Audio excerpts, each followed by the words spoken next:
kita akan berpindah ke Kalimantan Barat. Sudah ada Aceng Mukaram, kontributor liputan6.com, langsung dari Kalimantan Barat. Assalamualaikum, selamat siang Mas Aceng. Waalaikumsalam, Sito. Selamat siang. Sehat Mas? Baik-baik aja Mas, itu. Baik. Mas Aceng, kita akan ngomongin tentang bencana banjir yang melanda sebagian wilayah di Kalimantan Barat. Mungkin salah satu yang kemarin di weekend juga banyak diomongin tentang Kabupaten Sintang. Nah, kondisinya sekarang seperti apa? Silakan Mas Aceng. Ya, baik Mas Sito.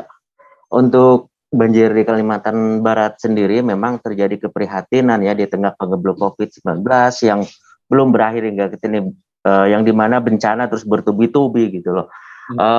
Yang dimana di Kapuas Hulu, di Kabupaten Kapuas Hulu sendiri juga terjadi banjir yang sangat besar ya di sana, ya kan?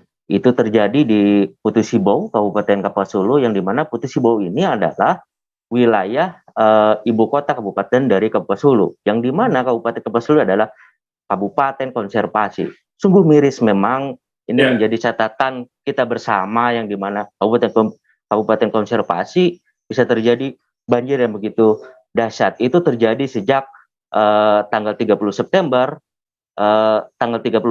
hingga 2 Oktober ini gitu loh. Nah, terus lanjut dari Kapuas Hulu juga sama terjadi di Kabupaten Sintang, yang dimana sekitar puluhan desa di sana juga di di Kecamatan Serawai tepatnya gitu.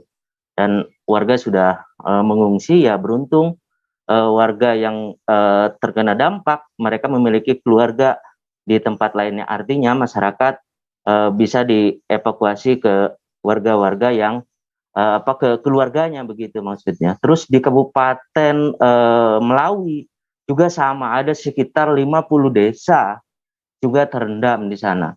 Nah, dan itu terjadi karena luapan air sungai Melawi yang memang bentasannya sampai ke Sintang begitu. Begitu Mas itu. Jadi kondisinya memang bukan hanya di Sintang saja ya, tapi di 2 kabupaten lain juga mengalami bencana banjir. Nah, untuk warga sendiri kondisinya sekarang mengungsi atau seperti apa Mas Aceng? Ya, untuk warga sendiri baik itu di Kabupaten Kapuas Hulu, di Kabupaten Sintang, di Kabupaten Melawi, juga warga sudah mengungsi ke tempat-tempat keluarga mereka. Artinya ya kan, masyarakat sudah paham sebenarnya akan kemana, artinya sadar akan bencana itu. Tetapi memang yang menjadi masalah adalah bukan curah hujan itu memang terjadi, tetapi memang ada masalah lain juga terjadi di situ, yang dimana di situ adalah konsesi perkebunan juga banyak di sana gitu loh, seperti contoh halnya perkebunan kelapa sawit, HTI, pertambangan dan sebagainya. Ini juga menjadi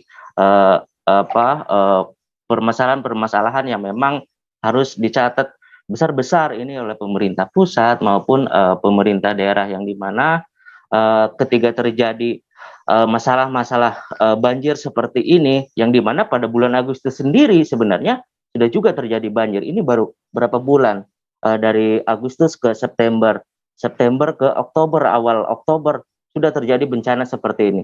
Terus terjadi perubahan iklim yang sangat maha dahsyat gitu loh di Kalimantan Barat ini, yang dimana anomali cuaca yang begitu cepat. Semisal contoh ketika paginya itu cuaca cerah, panas, lalu tiba-tiba hujan tiba-tiba, dan itu berlanjut hingga malam sampai dini hari gitu loh. Ya terjadi luapan-luapan banjir di ruas jalan utama di kota Pontianak misalnya. Gitu loh. Ini juga masalah yang terjadi gitu loh. Terus juga di kota Pontianak yang memang resapan airnya yang begitu cepat, dan juga jalan-jalan sudah beton ya gitu dan sebagainya. Ini juga menjadi masalah, belum lagi alih fungsi lahan untuk, kalau di kota itu untuk perumahan yang memang tidak konkret dengan peruntukannya begitu Mas Ito. Baik, Mas Aceng, ini berarti ketinggiannya tinggi sekali kalau saya baca berita dan juga baca berita dari kontributor, ada 4-6 meter. Nah, kemudian ini juga diduga karena adanya luapan sungai, karena hujan yang cukup deras begitu. Nah, ada nggak sih sebetulnya langkah-langkah dari pemerintah untuk mencegah banjir-banjir ini? Karena mungkin bukan baru kali ini terjadi, mungkin sebelum-sebelum pernah terjadi. Ada nggak sih sebetulnya langkah-langkah penanganan yang sudah dilakukan atau pencegahan yang sudah dilakukan, Mas Aceh? Ya, sebenarnya langkah-langkah itu sendiri sudah sangat sering dilakukan oleh pemerintah setempat, dalam ini BWPD ya begitu. Tetapi memang jadi masalah adalah itu tadi di area-area konsesi itu juga diduga itu ditenggarai untuk ahli fungsi lahan untuk peruntukan lainnya. Artinya apa? Itu juga masalah yang harus segera diselesaikan oleh pemerintah pusat maupun pemerintah daerah gitu loh. Begitu Mas Ito. Supaya kalau langkah-langkah misalnya begini, sekarang terjadi banjir di Kabupaten Kapuasulu. Juga banyak itu peternak-peternak ikan arwana yang harganya wow begitu, mereka lagi galau ini karena banyak ikan arwananya yang terendam banjir ke bawah air. Itu juga masalah toh, ya kan? Terus juga di Kabupaten Sintang, mereka kalau di Kalimantan Barat ini itu ada namanya keramba-keramba itu di pinggiran sungai juga akan jadi masalah gitu loh, di masalah-masalah baru yang timbul, ya kan?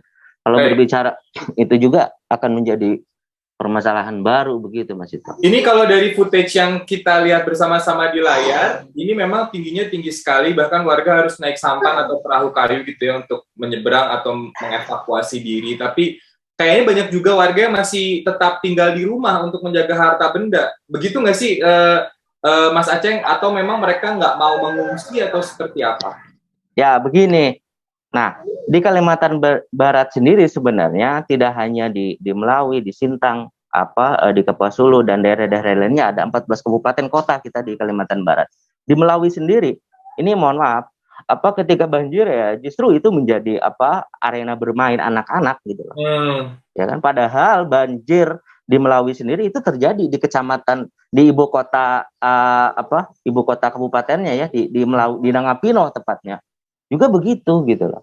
Nah, ini sebenarnya terus juga masyarakat yang kalau kita di Kabupaten Melawi itu kan dekat pasar itu. Sama sebenarnya kalau di situ ada jembatan, terus ada Sungai Melawi yang bentasannya langsung ke Kabupaten Sintang, juga ada gitu loh rumah-rumah panggung, ya artinya masyarakat sadar akan hal itu, artinya menjaga kearifan lokal yang sudah ada gitu. Tetapi memang tahun ke tahun kan terjadi penurunan alih fungsi lahan, ini juga terus-menerus lagu lama terus ditabuh gitu loh Mas Ito. Iya. Akhirnya terulang kembali. Betul. Kalau berbicara terima kasih Mas Aceh Mukaram langsung dari Kalimantan Barat. Nanti kita update kondisi berikutnya. Sehat selalu Mas Aceh. Ya.